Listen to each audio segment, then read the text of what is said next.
Est-ce qu'on peut acclamer le Seigneur ce matin? Merci Jimmy, merci. Merci Mélanie, merci toute l'équipe. Gloire à Dieu. Avant de vous asseoir, même si Pasteur Omer n'est pas là, il est en mission à Québec. Mais avant de vous asseoir, est-ce que tu peux saluer ton voisin? Mais comme moi je suis gentille, je te dis juste 3 voisins. Parce que normalement c'est 5 voisins et 5 autres voisins. Tu peux saluer 3 voisins, leur souhaiter la bienvenue dans la maison de Dieu, bienvenue à la citadelle, bienvenue à cette grande famille de Jésus-Christ. Alléluia. Quelle joie de vous voir ce matin, bienvenue dans la maison du Seigneur. Comme je le disais, Pasteur Omer est en déplacement, il fait un ministère à Québec depuis hier. Et donc, je vais pouvoir apporter la parole ce matin. Il a commencé une série Pneumatikos sur le Saint-Esprit. Donc, une série vraiment bénissante. Si vous l'avez manqué, le premier message de cette série est déjà disponible en ligne. D'ailleurs, je vais féliciter notre équipe audiovisuelle qui fait un travail extraordinaire parce que les messages sont disponibles le jour même. Donc, c'est tellement bien, vous venez, vous écoutez, et puis après, tu dis, ah, peut-être j'ai manqué quelque chose, et le soir même, le message est déjà disponible. Donc, on bénit le Seigneur pour toutes ces personnes. C'est grâce à vous aussi, à votre soutien, que de fur et à mesure, on améliore au niveau de la qualité, au niveau du matériel également, au niveau aussi de former les jeunes qui sont là derrière pour servir le Seigneur. Donc, merci à chacun de vous. C'est nous qui prêchons devant, mais vous aussi, vous prêchez alors que vous soutenez l'œuvre de Dieu. Amen. Alors, on va faire un petit aparté ce matin et amener un message sur la soif de Dieu. C'est ce que le Seigneur m'a mis à cœur. Ça va être un message pratique, mais je crois que ça va être un message qui va nous bouleverser. En tout cas, moi, ce message me bouleverse et j'espère et je prie qu'il va aussi vous bouleverser. Nous allons lire ensemble 2 textes. Le premier se trouve dans le psaume 42, les versets 2 à 3. On va lire dans la version second 21. Psaume 42, le verset 2 à 3, c'est David qui parle et il dit « Comme une biche soupire après des cours d'eau, ainsi mon âme soupire après toi, ô Dieu. Mon âme a soif de Dieu, du Dieu vivant. Quand donc pourrais-je me présenter devant Dieu? » Amen. Amen. Le deuxième texte qu'on va lire, c'est Jésus cette fois-ci qui parle ou qui agit. Dans Jean 2, les versets 13 à 17, on va lire dans la version 8 secondes. Jean 2, versets 13 à 17. La Bible dit, « La Pâque des Juifs était proche et Jésus monta à Jérusalem. Il trouva dans le temple les vendeurs de bœufs, des brebis et de pigeons, et les changeurs assis. Ayant fait un fouet avec des cordes, il les chassa tous du temple, ainsi que les brebis et les bœufs. Il dispersa la monnaie des changeurs et renversa les tables. Et il dit aux vendeurs de pigeons, « Ôtez cela d'ici, ne faites pas de la maison de mon Père une maison de trafic. » Ses disciples se souvinrent qu'il est écrit, « Le zèle de ta maison me dévore. » Amen. Seigneur, je viens devant toi avec cette parole que tu as mise dans mon cœur. Merci parce que tu la prends maintenant. Elle était dans mon cœur, mais maintenant qu'elle va sortir de ma bouche, Seigneur, je prie que tu puisses la prendre et la disperser comme tu le veux. Qu'elle aille dans le cœur de tout un chacun qui est réceptif ce matin et qu'elle produise un changement, qu'elle produise un fruit durable. Seigneur, nous avons besoin de toi. Et ce matin, nous voulons dire en tant qu'Église, parle, tes fils et tes filles écoutent. Tes serviteurs et tes servantes sont disposés à entendre ta parole et surtout à la mettre en pratique pour la gloire de ton nom. Amen. Comme je disais au début, mon message se veut pratique. Mon message se veut pratique et ce matin, c'est le cri du cœur de Dieu pour chacun de nous poser la question, est-ce que nous avons encore soif de lui? As-tu encore soif de Dieu? La Bible nous montre 2 personnages à travers les 2 textes que j'ai lus. On a vu David, un roi, David, un vaillant héros, David, quelqu'un qui a fait des exploits, David, un homme qui était à l'apogée, un homme qui est parti de rien. Il était derrière les brebis de son père. Il s'est retrouvé comme ça à vaincre Goliath. Il s'est retrouvé comme ça à être le gendre du roi et jusqu'à lui-même devenir roi. Mais David, malgré tout son parcours, a pu faire cette déclaration que je prie qu'il soit notre déclaration à chacun de nous, peu importe où la vie va nous amener. Il dit qu'il a soif de Dieu. Il dit que mon âme soupire après Dieu. Comme une biche soupire après des courants d'eau, mon âme soupire après Dieu. Et après, on voit Jésus. Jésus qui est notre modèle par excellence. Et Jésus est dans le temple. Il arrive et il voit qu'il y a des gens qui ont commencé à faire du commerce devant le temple et on n'a plus de révérence pour la maison de Dieu. Et Jésus va comme ça renverser les tables. Il va dire, ne faites pas de la maison de mon Père une maison de trafic. Et les gens autour vont reconnaître que, tiens, il est différent de nous. Parce que les pharisiens avaient vu ces gens-là qui vendaient. Les disciples avaient vu. Tout le monde qui venait au temple avait vu. Mais ça ne leur faisait rien. Mais lorsque Jésus a réagi, ils ont compris qu'il y avait quelque chose de différent entre eux et Jésus. Il y avait un zèle supplémentaire que lui, il avait, qu'eux, ils n'avaient pas. Et ce matin, c'est ce que le Saint-Esprit veut nous interpeller. As-tu ce zèle supplémentaire? As-tu cette soif de Dieu? As-tu ce quelque chose qui te distingue des autres? Ce quelque chose qui fait que tu montes à la maison de Dieu bon temps, mal an? Ce quelque chose qui fait que tu es attiré, que tu es connecté avec le Seigneur, peu importe les situations que tu traverses. Nous avons besoin de ça. As-tu encore soif de Dieu? La vie chrétienne, vous savez, est une vie qui est motivée par l'amour. C'est important de comprendre que la fondation de ta relation avec Dieu doit être l'amour. Si la fondation de ta relation avec Dieu est l'amour, tu auras toujours soif. La soif va toujours grandir. Tu auras toujours envie d'être avec Dieu. Tu vas toujours grandir dans ta marche avec Dieu. Mais si la fondation n'est pas la soif, la fondation est le devoir, à un moment donné, tu vas te refroidir. C'est tout à fait naturel. À un moment donné, tu vas te refroidir. La soif doit être la fondation.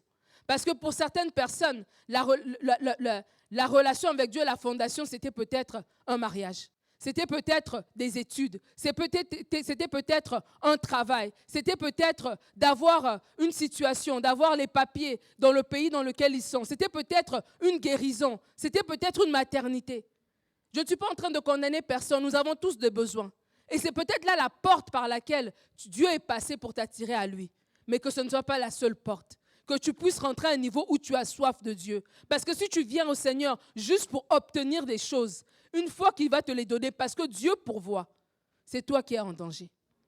Voilà pourquoi il faut toujours se ressaisir et se dire, est-ce que j'ai soif de Dieu? Est-ce que c'est l'amour qui est la fondation? Parce que ça fait toute la différence. C'est comme dans un mariage. Si on fait les choses par obligation, quand on est fâché, on ne va pas les faire. Si on fait les choses par obligation, au bout d'un certain nombre d'années, on ne va plus les faire. Parce que le temps a passé, on s'est habitué. Si on fait les choses par obligation, on va peut-être faire quand les gens sont là, quand les gens nous regardent. Quand on vient chez nous, on veut montrer qu'on est une bonne épouse, on veut montrer qu'on est un bel époux, on va bien arranger la table, on va tout bien faire. Mais quand les gens vont partir et que la porte va se fermer, on va agir d'une manière différente. Et des fois, c'est comme ça dans notre vie chrétienne. Si ce n'est pas la soif, ce n'est pas l'amour de Dieu qui est la base, on va faire les choses par apparence. On va paraître d'une certaine manière. Et nous-mêmes, on serait surpris. Parce qu'on se dit, mais c'est fou, c'est bizarre. Au début, j'étais zélé pour Dieu. Il y a des gens qui vont dire, mais quand j'étais dans mon pays, je faisais des retraites, je faisais ceci, je faisais cela. Mais je suis arrivé ici et ce pays a tué ma foi. Le pays n'a pas tué ta foi. C'est ta relation avec Dieu qui était basée sur des mauvaises bases. Dieu donne. Dieu donne. Ne vous inquiétez pas, Dieu donne. Mais ce que Dieu veut, c'est une relation avec nous. Parce que la Bible lui dit que le but final, c'est de connaître Dieu et son Fils Jésus-Christ. C'est ça le but final. Parce qu'un jour, on va se tenir devant lui. Et quand on se tiendra devant lui, on n'amènera pas nos maisons. On n'amènera pas nos comptes bancaires. On n'amènera pas nos autos. On n'amènera même pas les gens que nous aimons le plus. On sera seul devant lui. Et seul devant lui, ce qui va compter, c'est Seigneur, est-ce que je t'ai aimé? Est-ce que j'avais soif de toi? Est-ce que j'ai soupiré après toi? Ou bien je me suis laissé distraire par la vie?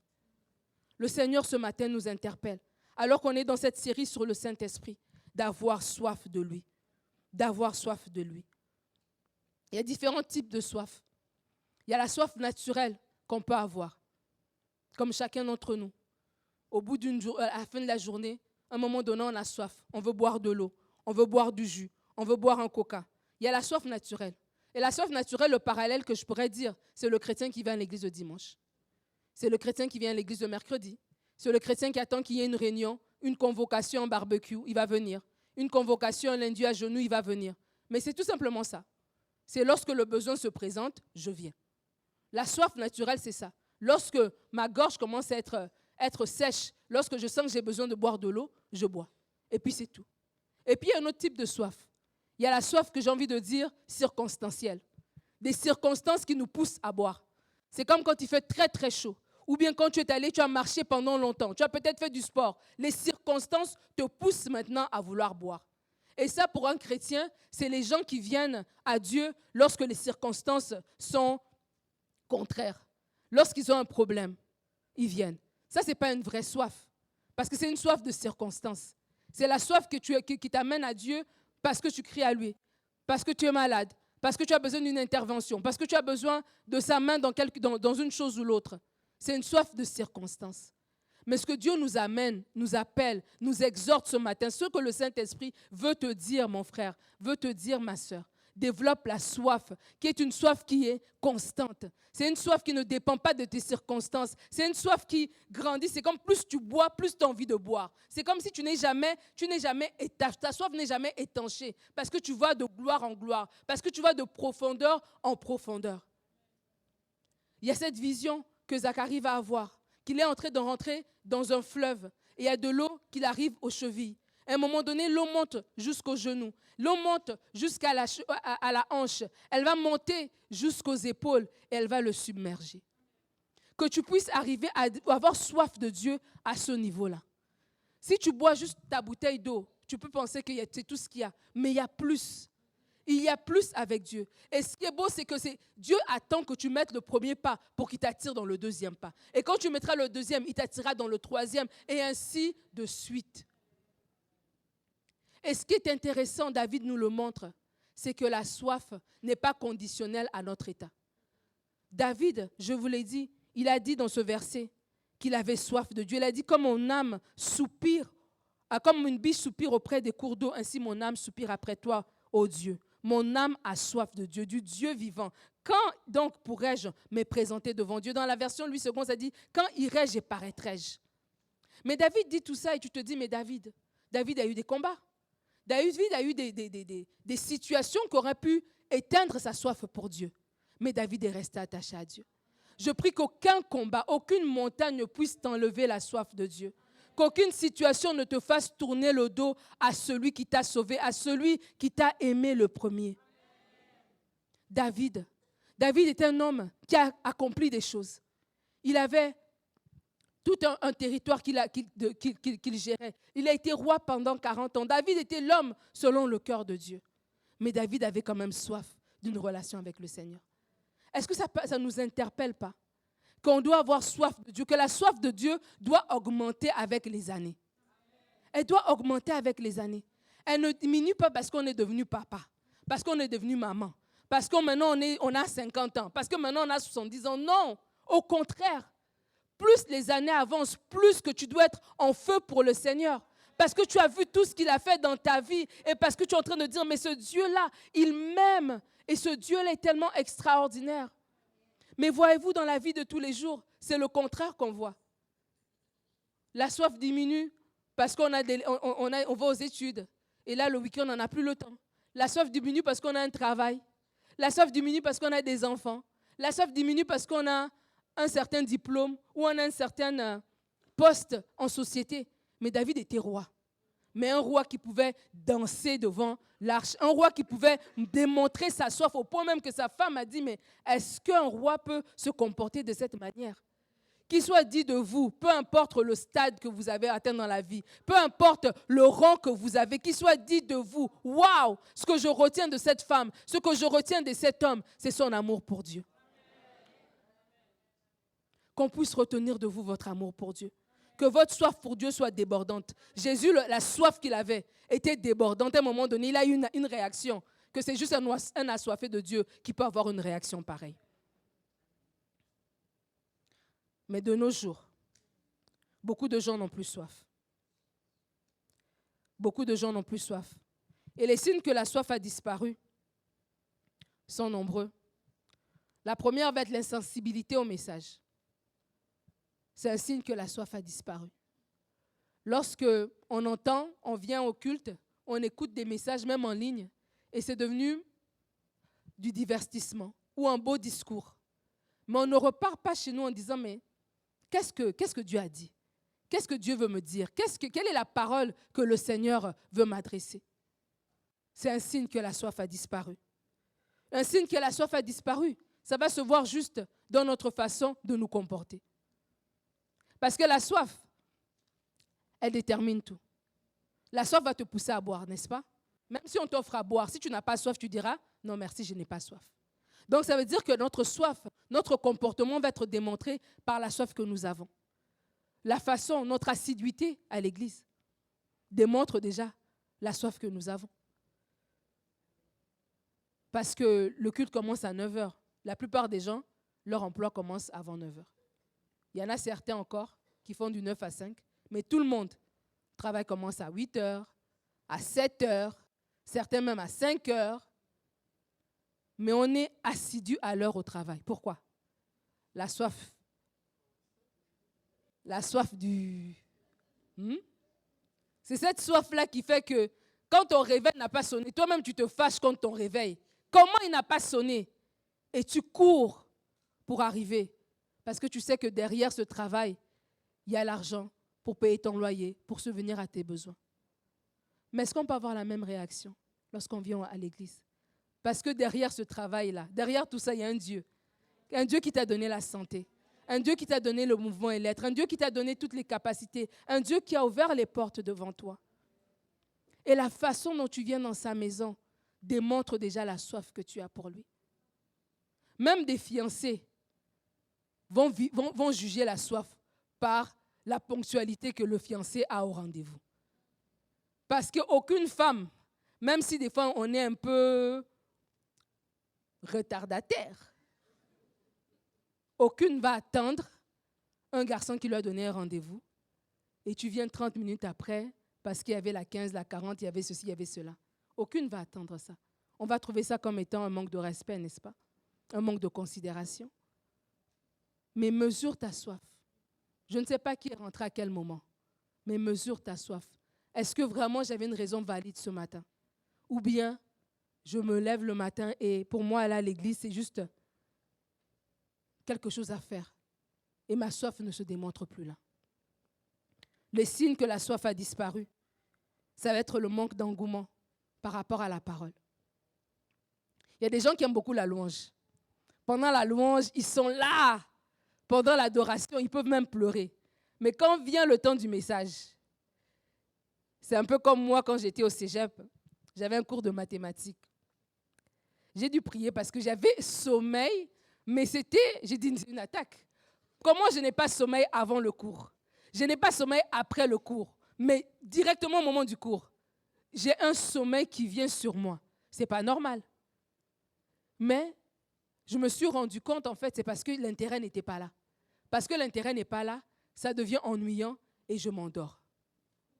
Combien d'entre nous, pour la louange, on est zélé. Pour l'adoration, on est zélé. Mais quand vient le temps du message, on va tourner 15 fois, on va aller aux toilettes. Ou bien on va être sur nos téléphones. Ou bien nos pensées vont aller à gauche, à droite. On est assis, mais on entend une chose sur deux. C'est pour ça que le prédicateur est obligé de faire des blagues ou parler fort pour capter notre attention. Parce que nos pensées vont à gauche, à droite. C'est un signe que la soif a disparu. Si tu te reconnais, peut-être que si je te pose la question, as-tu encore soif de Dieu? Tu diras oui. Mais si tu te reconnais dans les différents éléments que j'ai mentionnés, le Seigneur est en train de te parler. C'est un signe que la soif a disparu. Seigneur, je viens dans ta maison, oui pour te louer, oui pour t'adorer, oui pour danser, oui pour fraterniser avec mes frères et sœurs, certes, mais je viens aussi pour écouter ta parole. C'est ta parole qui me fait vivre. C'est ta parole qui est ce pain qui me fait vivre. C'est ta parole qui est ce pain quotidien dont j'ai besoin. Et si on vient à la maison de Dieu pour la louange et l'adoration, pour la communion fraternelle après le culte, pour se parler en bas, pour manger des pâtés, on est passé à côté. On est passé à côté. C'est la parole de Dieu qui nous soutient, qui nous sustains, qui nous garde en fait. On a besoin de cette parole. Et si on n'a plus d'engouement par rapport à la parole, c'est un signe que la soif a disparu. Le dernier signe que la soif a disparu, c'est lorsque on n'a plus de vie de prière. Lorsqu'on arrive pour prier et que même le Notre Père en a du mal à le terminer. lorsque notre vie de prière devient sec, lorsqu'elle devient sporadique, donc de temps en temps, si j'ai un souci, je vais prier. C'est là qu'on peut savoir que, tiens, ma soif a disparu. C'est des questions à se poser personnellement. Pose-toi la question. Elle est née où ta soif? Si tu es un chrétien de longue date, pose-toi la question. Comment tu étais au début? Parce que même dans le mariage, des fois, on se dit, mais on était comment avant? Au début, c'était comment? Le début, là, c'est ça que tu dois garder. Tu dois avoir, oui, les années d'expérience dans le sens où les années où la parole t'a travaillé, où tu as grandi. Mais le zèle, l'engouement, là, le cœur qui bat, là, c'est celui du début, là, que tu dois garder. C'est cette flamme du début que tu dois garder. Et tu dois t'efforcer de la garder. Pose-toi la question, est-ce que je suis comme quand je suis né de nouveau? Lorsque j'ai reçu le Seigneur, comment est-ce que j'étais? Moi, je me rappelle, lorsque j'ai reçu le Seigneur, vous connaissez, la plupart d'entre vous connaissent mon histoire. J'avais 13-14 ans à la CEP, à l'époque, ça s'appelait. Et quelques années plus tard, à 16 ans, j'ai eu mon baptême. Et à 17 ans, j'ai commencé à servir. Mon premier ministère, c'était les acétates. Les acétates, pour ceux qui sont trop jeunes, c'est la projection.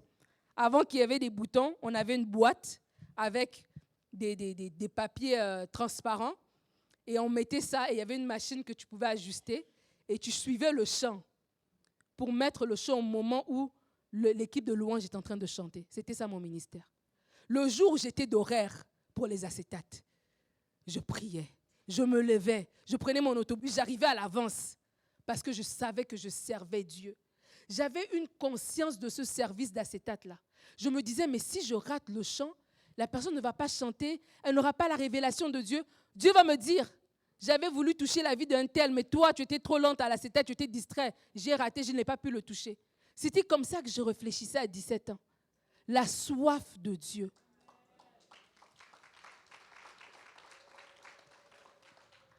La soif de Dieu. C'est cette soif-là dont je vous parle, frères et sœurs. Des fois, je rigole, je dis, mais aujourd'hui, je fais beaucoup plus. Mais des fois, ce ministère-là, aussi simple, mais c'était tellement bien parce que tu avais soif de Dieu. Et je me rappelle une fois, on avait acheté des nouvelles chaises, des chaises rouges à l'église. Et il fallait venir samedi nettoyer les chaises. D'abord, on avait fait une opération, j'ai oublié, papa avait beaucoup de noms pour les opérations de... Je ne sais plus, c'était pas apporter la pierre, j'ai oublié le nom de cette opération. Mais moi, je travaillais, j'étais au cégep et j'avais mon petit boulot. Et donc, j'avais mon $50, c'était ça ma contribution. Et pour être sûr vraiment que c'était consistant, je suis allée à la banque. Parce que quand tu retires au guichet, c'est des 20, c'est pas bien. Je suis allée à la banque pour qu'ils me donnent un vrai billet rouge. J'avais mon $50. Et là, c'était Papa Chibassou, le père de Guy Seri, qui faisait les récoltes pour notre quartier. Je suis allée le voir chez lui à la maison pour lui donner mon offrande. Voici mon apport à la maison de Dieu. La soif. La soif a fait que je n'ai pas acheté des habits avec ça. Je ne suis pas allée au cinéma avec cet argent, je voulais l'amener à la maison de Dieu. Alors maintenant, il fallait nettoyer l'église, nettoyer les chaises. C'était un samedi, il fallait venir le matin. Je suis venue, on n'était pas beaucoup. Et il y avait des petits seaux, et il fallait tremper un chiffon et essuyer chaque patte de chaise, là, toutes les pattes là, les 4 pattes.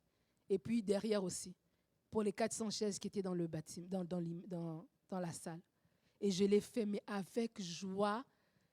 Je ne sais pas si encore aujourd'hui, j'ai encore ressenti une joie pareille. Je cherche la joie que j'avais à ce moment-là.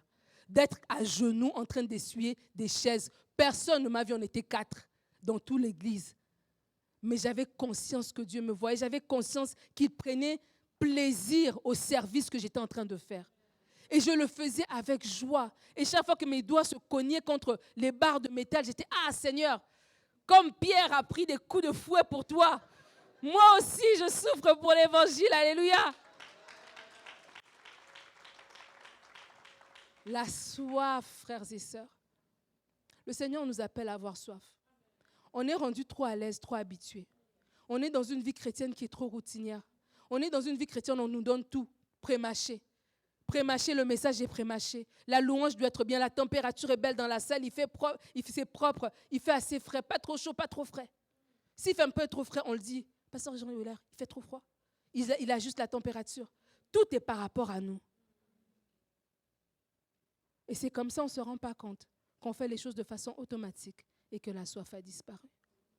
Je vous invite à être zélés pour le Seigneur, à avoir soif de lui et que cette soif-là, elle se manifeste, mais que vous-même, vous soyez conscient de cette soif que vous avez. Il y a des choses qui étouffent notre soif. La première chose qui étouffe notre soif, c'est le péché. La Bible dit dans Hébreux que, alors que vous entendez sa voix, n'endurcissez pas vos cœurs, comme lors de la révolte. Le péché va tuer notre soif.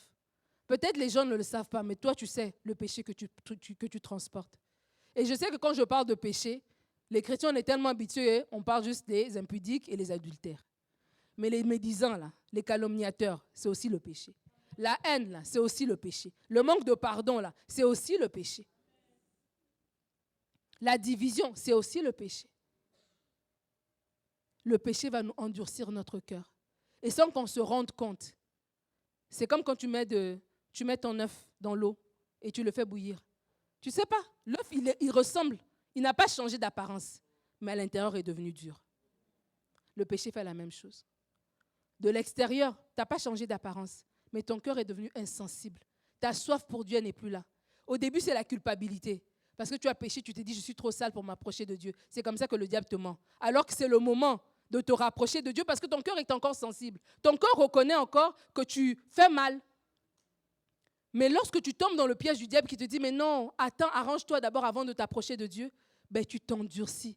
Et comme cet œuf-là qui est dans la casserole avec de l'eau bouillante, de l'extérieur, on ne sait pas, mais ton cœur s'est endurci et tu as du mal à recevoir de Dieu et tu as du mal à t'approcher de lui. Et c'est comme ça que de l'extérieur, on paraît bien, mais à l'intérieur, c'est déjà mort. Le péché va tuer la soif. Ne joue pas avec le péché.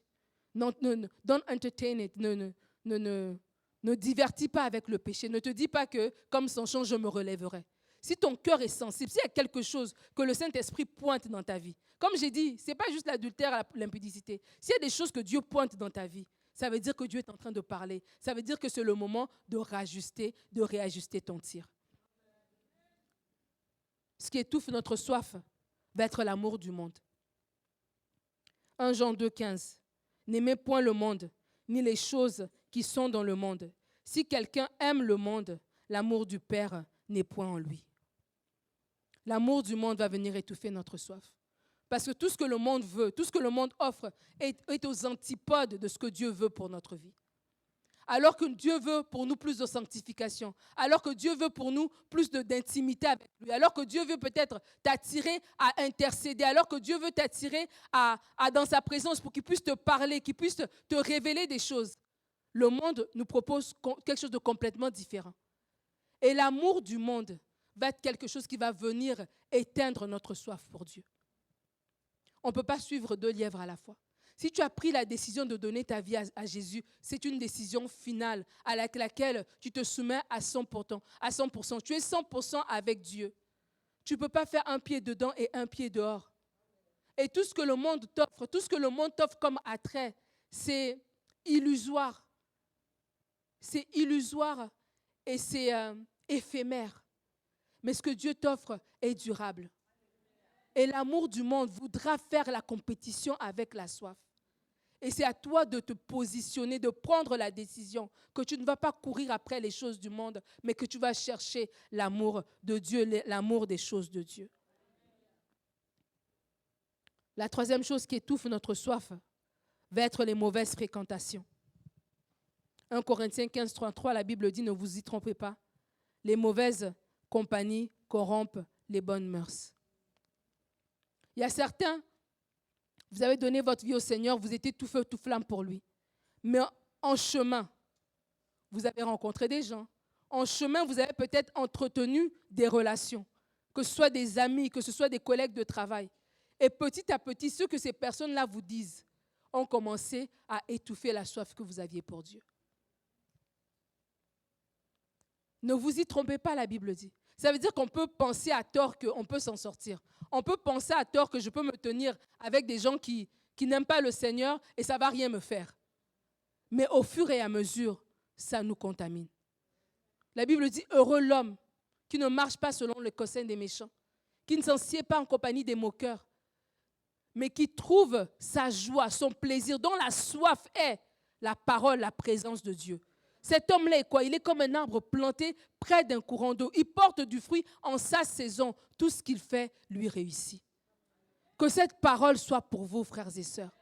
Alors que vous êtes plantés, alors que votre soif de Dieu fait qu'il y a des choses que vous ne faites pas, il y a des gens que vous ne fréquentez pas, il y a des gens que tu dis, on va se limiter à bonjour, bonjour.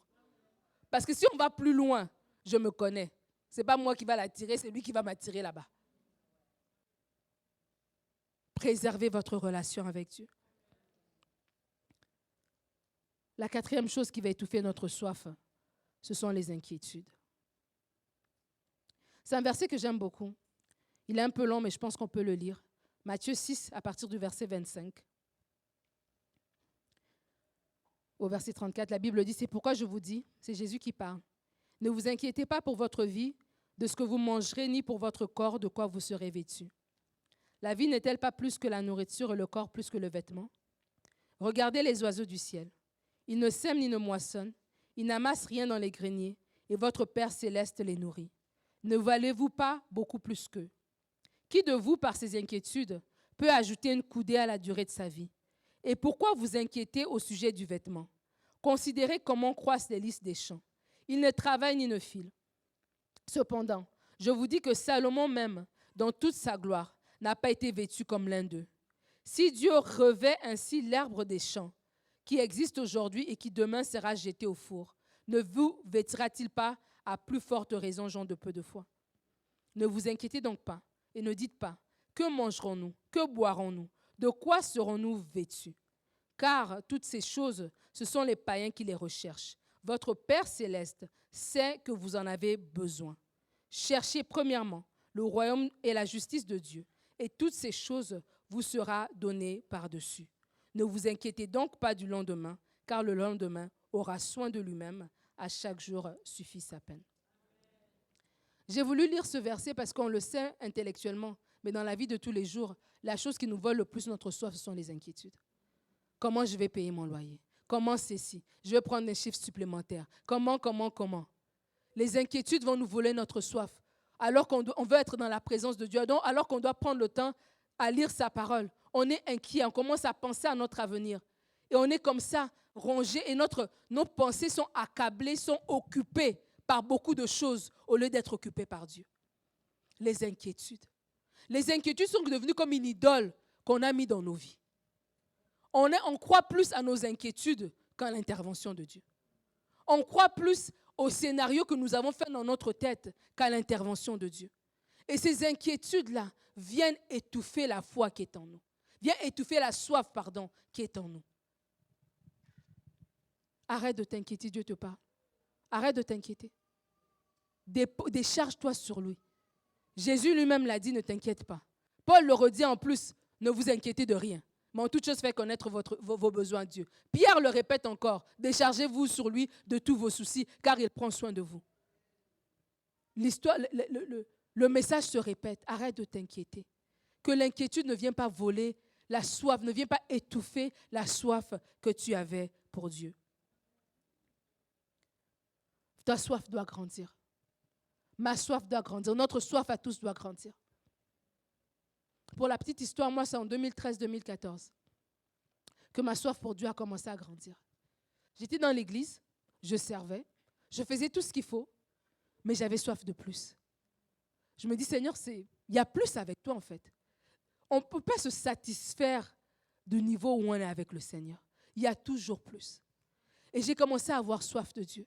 J'ai commencé à lire au-delà du texte qu'on m'a prêché le dimanche. J'ai commencé à chercher. J'ai commencé à chercher sa présence. J'ai commencé à écouter des messages. J'ai commencé à prendre du temps dans la louange. J'ai commencé à rester tout seul dans mon sous-sol, assis, avec juste, Seigneur, viens me parler. Seigneur, je suis disponible. La soif de Dieu doit nous alimenter. Il doit y avoir un moment où tu rencontres le Seigneur et tu décides d'aller plus loin. Si tu n'y vas pas plus loin, tu vas quand même aller au ciel. Mais il y a des choses que tu vas manquer. Il y a des choses sur cette terre que tu n'auras pas expérimentées parce que ta soif ne t'y a pas conduit tout simplement. Et ce qui est extraordinaire, c'est que ça revient à chaque personne. C'est une décision personnelle. Je ne peux pas juger ta soif. C'est toi-même qui la connais. Ton corps t'envoie des signaux pour la soif naturelle, mais ton esprit aussi t'envoie des signaux pour une soif spirituelle. Puisses-tu maintenant écouter cet esprit, être sensible pour pouvoir agir et dire oui, oui, cette soif doit être étanchée. Je dois aller plus loin avec le Seigneur. Quand tu auras la soif de Dieu, tu verras que tu auras envie d'être dans sa présence. Tu auras envie de mettre de la louange chez toi, dans ta voiture. Tu auras envie de prendre du temps avec lui, tout simplement. Tu auras envie de le louer. C'est très spontanément, tes mains vont se lever pour le louer. C'est spontanément que les mots vont sortir de ta bouche. Tu vas voir, ça va être naturel. Quand tu auras soif de Dieu, tu vas voir que la prière ne sera pas une corvée. Parce que tu ne verras pas avec la prière de façon religieuse. Est-ce que j'ai dit tous les versets? Est-ce que j'ai fait tout comme il faut? Non. Tu comprendras que la prière, c'est un cœur à cœur avec Dieu, tout simplement. Où tu peux t'asseoir et lui exposer ta situation. Où tu peux t'asseoir et lui dire, mais Seigneur, ça fait longtemps que je n'ai pas entendu. Donne-moi ta direction. Qu'est-ce que toi tu penses, Seigneur Jésus? Esprit de Dieu, guide-moi. Seigneur Jésus, j'ai besoin de toi. J'ai besoin que tu me fortifies en ce moment. J'ai besoin de sentir ta présence en ce moment. J'ai besoin de ta direction. Seigneur, tu es réel. Et j'ai l'impression que mes problèmes, mes situations, mes difficultés sont plus réelles que toi. Alors que c'est faux. Seigneur, ça veut dire que je me suis éloigné de toi parce que toi, tu ne peux pas t'éloigner de moi. Seigneur, j'ai encore besoin de toi. Quand tu auras soif, tu auras des réactions comme ça. Des réactions de quelqu'un qui sait vers quoi se tourner. Comme naturellement, lorsque tu as soif naturelle, tu sais boire de l'eau. Alors spirituellement, lorsque tu auras soif, tu sauras tout simplement te tourner tout de suite vers le Seigneur. Tu auras envie de lire la parole. Tu auras envie de lire la parole. Tu seras intéressé de lire Amos, de lire Habakkuk, de lire Nahum. Tu seras intéressé, même si tu ne comprends pas tout. Mais tu auras soif de la parole. Tu auras soif d'aller plus loin avec Dieu. Tu auras soif de cette parole parce que tu sais qu'elle te nourrit. Lorsque tu auras soif, tu vas voir que tu vas chercher à mettre la parole en pratique. La Bible dit que c'est le Saint-Esprit qui convainc de jugement, de péché, de droiture, de justice. C'est le Saint-Esprit qui convainc les cœurs. Par nous-mêmes, des fois, on peut vouloir mettre la parole, mais on n'arrive pas. Et lorsque le Saint-Esprit va convaincre, lorsque tu auras soif, tu vas voir que tu es sensible à Dieu. Et tout de suite, tu veux mettre la parole en pratique. Le Seigneur va te convaincre, il va te parler et tu sauras quoi faire. Tu dis non Seigneur, cette parole-là que tu as donnée, de ne pas dormir sous sa colère, je dois la mettre en pratique dans ma vie. Aide-moi Seigneur. Ça va devenir un sujet de prière. Alors qu'avant tu priais pour des maisons et des voitures, tu vas commencer à prier pour les vraies choses. Seigneur, je veux prier pour te ressembler. Je veux prier que dans ma famille, on me connaisse comme quelqu'un qui te reflète. Quand tu auras vraiment soif, même ta prière va changer. Alors comment retrouver ta soif? La soif, c'est la base de tout. Sans la soif, la vie chrétienne est morte. Sans la soif, on ne peut pas aller loin. Sans la soif, on paraît beau de l'extérieur. Tu passes pour être vivant, mais tu es mort. Et David nous a montré que la soif n'est pas question de « je suis jeune chrétien ». La soif n'est pas question de je n'ai pas encore de responsabilités, donc je peux manifester cette soif, je peux aller dans la maison de Dieu, je peux prendre du temps dans la prière. Non, la soif, elle est continuelle. Toute notre vie, nous devons même grandir dans cette soif-là, parce qu'on n'a pas fini de grandir avec le Seigneur. Alors comment retrouver ta soif? Apocalypse 2, verset 5, la Bible dit, alors que Jésus parle à plusieurs églises, il va parler à Sardes et il va leur dire, au verset 5, souviens-toi d'où tu es tombé. Repens-toi et pratique tes premières œuvres. La première clé pour retrouver sa soif de Dieu, c'est celle de se repentir et de réaliser qu'on a besoin de Dieu. Réalise que tu as besoin de Dieu. Lorsque je faisais des recherches un peu pour mon message, j'étais intéressée à savoir parce que l'eau, c'est vraiment l'élément essentiel de chaque être humain, de chaque corps humain. On ne peut pas fonctionner sans eau. Et lorsque tu vois dans les recherches par rapport au manque d'eau, la déshydratation, ce que ça produit dans le corps humain, c'est qu'à un moment donné, quand tu es déshydraté au premier niveau, je vais dire comme ça, et que tu ne t'abreuves pas, c'est que ton corps va suppléer. Tes reins vont moins fonctionner pour que tu gardes l'eau. Tu vas moins transpirer pour garder le maximum d'hydratation possible. Mais à un moment donné, si tu continues et que tu ne t'abreuves pas, tes organes vont commencer à lâcher. Le naturel nous enseigne sur le spirituel.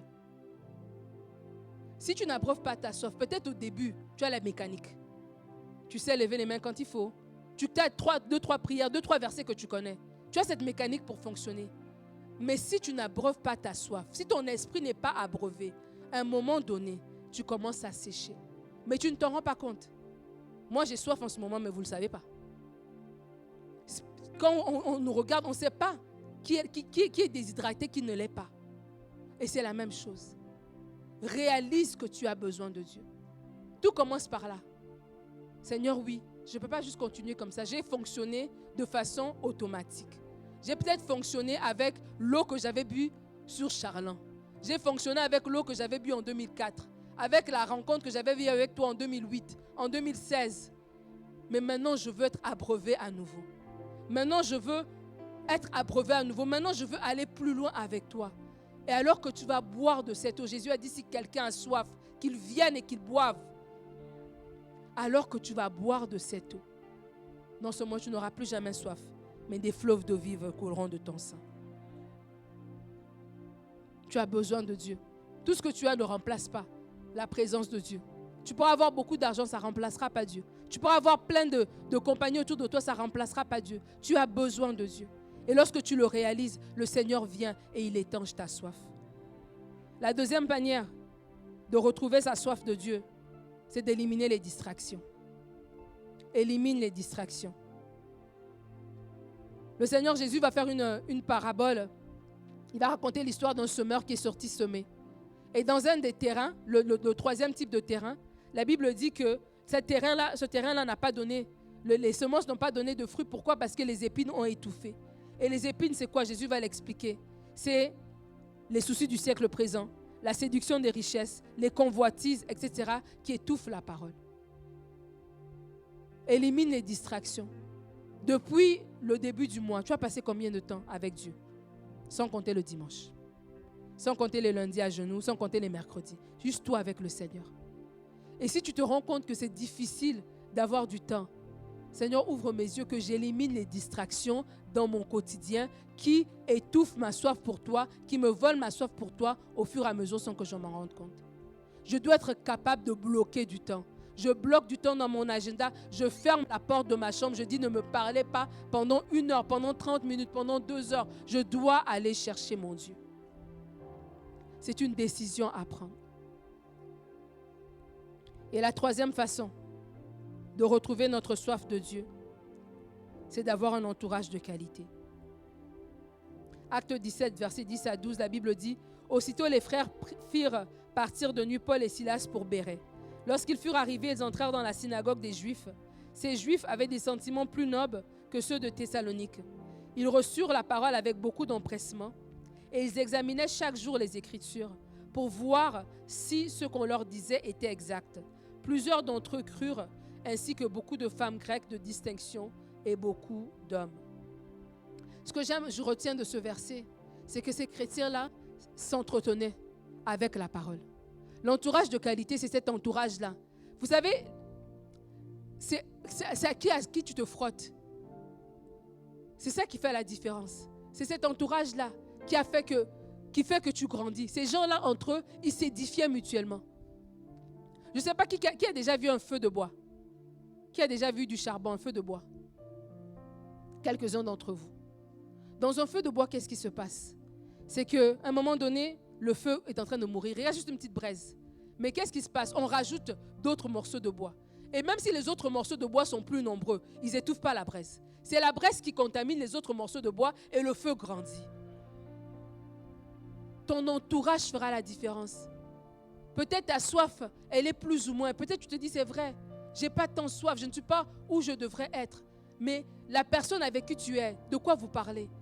Après avoir parlé de Trump et de Biden, après avoir parlé des chantiers, après avoir parlé de la construction, est-ce qu'on peut parler? Comment tu as vu ce verset-là? Ah, comment tu as vu ça? Et c'est comme ça qu'on s'édifie. Et c'est cette édification mutuelle qui fait qu'on grandit, qu'on est toujours dans la soif. Parce que je vois l'autre, comment il applique un verset. Ça me challenge aussi. Je me dis, mais moi aussi, je dois aussi grandir. Je vois comment l'autre, il n'est pas inquiet. Je me dis, mais on a les mêmes problèmes. Pourquoi tu n'es pas inquiet? Ah, mais moi, la parole a dit, déchargez-vous sur lui de tous vos soucis. Ah, d'accord. Cette parole m'interpelle. C'est comme ça qu'on grandit. Je veux nous encourager à nous édifier mutuellement, même à l'église. On s'est vu après le service. Oui, on a mangé les pâtés, mais on peut se parler aussi. Comment tu as trouvé le message? Moi, voici la parole qui m'a interpellée. Toi, qu'est-ce que tu as vu? Et c'est comme ça qu'on s'édifie et c'est comme ça qu'on grandit. L'entourage de qualité va t'aider à grandir. Le manque de soif tue à petit feu. Mais nous avons tous besoin d'être abreuvés. Tu peux faire beaucoup de temps sans manger, mais scientifiquement, au bout de 3 jours, si tu n'as pas bu, ton corps va déjà avoir des séquelles. Au bout de 7 jours, si tu n'as pas bu, tu peux y passer. On a toujours besoin d'être abreuvé. Alors pour terminer ce message, j'aimerais prier avec quelqu'un. Si tu t'es reconnu dans ce message et tu dis, moi j'ai soif, j'aimerais avoir soif de Dieu. Ma soif a diminué. Je ne suis pas comme j'étais au début quand j'ai donné ma vie au Seigneur. Je ne reçois rien, je ne vis rien de particulier. Nous allons prier ensemble à toi qui as soif de Dieu. Nous allons prier ensemble avec toi qui as soif de sa présence, qui dit, moi, je ne vis pas la présence de Dieu. Je sais intellectuellement que Dieu est là. Il est omniprésent. Mais je ne la sens pas, la présence de Dieu. On va prier pour toi. Peut-être toi, tu te dis, c'est la parole. Je sais intellectuellement qu'on doit la lire, mais c'est comme du chinois pour moi, j'y comprends rien. Je lis et j'oublie tout le temps. Nous allons prier pour toi. Alors si tu te reconnais ce matin, que tu désires avoir plus soif de Dieu, que tu t'es fait voler ta soif par des distractions, par des problèmes quelconques, par toutes les choses qu'on a pu nommer, et que ce matin du 14 juillet 2024, tu veux grandir à nouveau avec ta soif, tu veux être abreuvé à nouveau, tu veux boire à nouveau aux eaux. Dieu dit dans sa parole, venez, venez boire. On va tout simplement se lever ensemble. Alors qu'on prend ce chant, on va chacun d'entre nous prier. Que tu puisses prier dans ton cœur, selon les voleurs de soif que tu as identifiés. Que tu puisses prier dans ton cœur selon ta situation. Seigneur, je désire. C'est toi que je veux, Seigneur. Alléluia.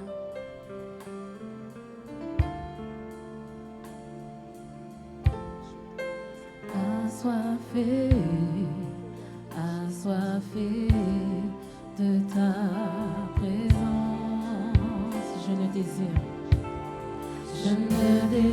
que toi, je ne désire que toi, assoiffé, assoiffé de ta présence, je ne désire que toi, je ne désire que toi, assoiffé, assoiffé de ta présence,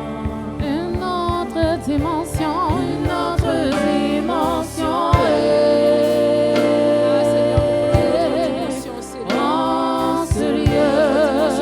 de ta présence, notre dimension de ta puissance,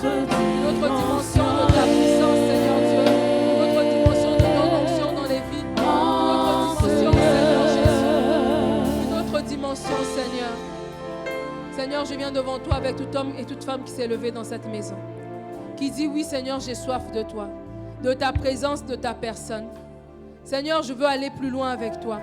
Je réalise que ma soif s'est éteinte avec les années, que les occupations, que les soucis du siècle présent ont étouffé ma soif.